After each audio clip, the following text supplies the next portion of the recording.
Read by Dale Grothman. Youth by Howard R. Marsh. Martin Zucker reversed the usual process. All heroes, it is well known, enjoy a kintographic review of their entire past lives in that brief, fearful second when they stand on the threshold of the hereafter and bravely stare death out of countenance. Martin Zucker, on the contrary, watched the little movie of his past life as he came back into being, as he lingered in the anesthetized zone between coma and consciousness. But Martin Zucker was not a hero. Perhaps that accounted for his revision of the usual process. This is what Zucker reviewed on his own little mental screen. A youth far distant when he starved and suffered and played in the lumber settlement of Johnstown. A love episode with Hilda Jessing, 3, 4, 5 years of labor in the woods, felling trees, suffering with the cold, sweating and freezing at once, to earn money to marry Hilda. A single flash, the murder of Hilda and Lars Bear, then the numbness, mental and physical, which endured through months, years.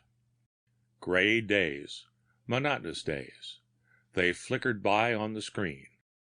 Each was like the last. He began each day by dragging himself from his cell cot, dressing in the semi-darkness, marching step for step with the man ahead of him and the man behind, out past the tally guard into the chair factory. Then hours of wrapping soft paper pulp around frames to make wicker furniture, reaching for the paper strips, wrapping, reaching again, and wrapping again.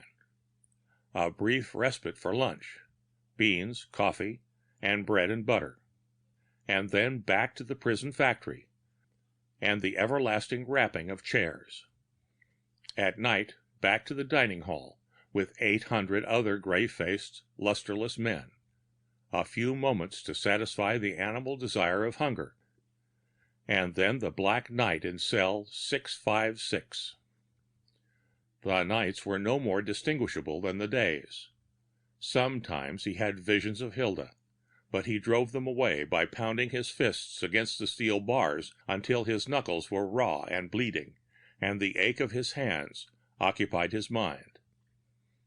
To Martin Zucker, there was no such thing as time. Day and night, night and day, work and eat and sleep. That was all. From time to time, the men who worked beside him told him with elation of their approaching freedom. From time to time, men left their benches, and Zucker appreciated that they were going back to that dim fragment, the world. He didn't envy them their freedom, for to him it meant nothing. Except food and sleep and work, nothing meant anything to Zucker. Least of all, time. Then there was a sudden change. A doctor had talked to him, cross-examined him, asked a question which Zucker scarcely understood. But as he labored mentally over the doctor's words in his cell that night, he began to understand. The doctor had promised him youth. From that moment of realization, the mental pictures became clearer. There was, the next day, the prison hospital, a white clinic room, a dozen avid doctors, and in the center one who fingered instruments with a certain gloating delight. He treasured a tiny, gelatin-filled bottle, but did not always treasure his words, the subtleties of the drama. "This transplanting of glands," the paunchy surgeon explained, "is no longer an experimental operation. Its results are now generally considered absolute. There is a rejuvenation of all bodily tissues and glands. In short, a return to youth. I foresee a time when man, at his choice, can enjoy the glow of youth far beyond his allotted time. Wonderful. Martin Zucker, still reviewing the film of his past life as he hesitated on the threshold of consciousness, couldn't remember all of the doctor's words. He recalled his desire that the doctor would cease talking, hurry with the wonderful operation. Then, more vividly, came back to him the doctor's description. This man Zucker, 69 years old, approaching senile decay, has agreed to submit to the transplanting of glands before the clinic. He is a prisoner in this institution, has been for years. Yet he is a particularly favorable patient for the operation. As far as I can determine, his family history is without pathology or psychological incident. His forebears were poor, sturdy woodsmen.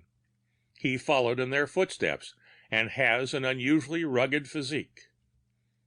Except for the commission of a single crime, a crime of an emotional nature, his own life is without interesting features. He approaches the operation in an optimistic frame of mind, believing, as I do, that he will leave the hospital a young man, rejuvenated, that he will have another lifetime ahead of him, virile. Nurse, place the cone. The operation. Pituitary region. Careful suturing. Zucker recalled now how the doctor's words faded out in the sweet oblivion of ether. And now the operation was over, and Martin Zucker, on a bed in the hospital, was resting with half-closed eyes and reviewing all the events that had brought him there. He was not in great pain. True, there was nausea. There was aggravating dryness in his throat, which water could not relieve. And there had been moments of terror as he came from under the influence of ether, moments in which he felt clutched through space. Other moments in which he again beat Lars Baer to death with his fists, took the white throat of Hilda Jessing in his hands, and strangled her. But these terrors left him as his brain cleared. Suddenly he smiled. Youth. He, Martin Zucker, 69 years old, was a young man. Wonderful. No call now to review his past life. No, he would think only of the future. He began to picture youth. He pictured it in many ways. At first, the vision was only of physical strength and vigor, of freedom from fatigue and aches. Then it widened and included the woods in which he had worked in his prime. He was back there again, young and stalwart, sinking his two-bitted axe into the odorous wood of a Norway pine. He was scuffing through the snow, dragging a logging chain which few men could lift. He was in the bunkhouse, challenging all the jacks to a free-for-all. Gradually that picture faded, and another, even more brightly tinted, came. There was a woman in this picture. Of course, Hilda was gone. But there were other fair-haired, physically attractive girls, such as Hilda had been, and they would love Martin Zucker. Love him because he was young and powerful and virile. They would see him, smile at him, almost court him. Youth seeking youth. Girls seeking Martin Zucker. He smiled happily. He was smiling in a superior sort of way when the prison warden walked to his bedside and asked, "How are you feeling this morning, Zucker?" Martin's smile was sufficient answer. He was much too happy for words. "The doctor says the operation was entirely successful," the warden assured him. "He says that you may have another 30 or 40 years of comparative youth. Of course, he is rabid on the subject. But at that, I wouldn't be surprised if you outlived me here. I'm only 40. Outlived me here. The word stuck in Martin Zucker's mind. Here. Just what did the warden mean? Certainly not the hospital, for the doctor had promised him that he would be disabled only a week or two. But here. That certainly didn't mean the odorous pine woods of the north. It didn't mean the place where he would find a beautiful, fair-haired successor to Hilda. Here. Martin Zucker's face aged. A terrible thought brought the cold sweat to his brow. He groaned and turned his face to the wall. Here. Ah, a long time here.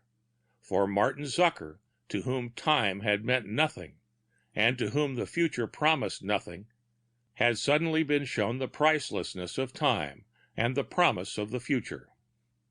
The operation had done that.